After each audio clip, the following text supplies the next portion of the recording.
જો જે સૌ ચોરી કરે છે.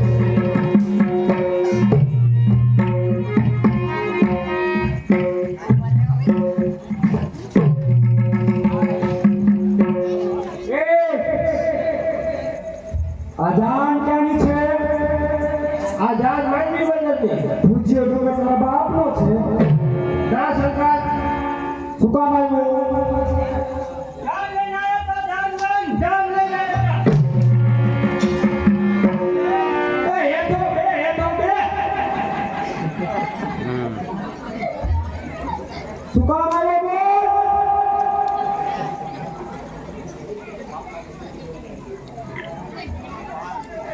અરે મારા ભાઈના લગન છે તો આ જાન જાય છે એટલે એ હા વરાના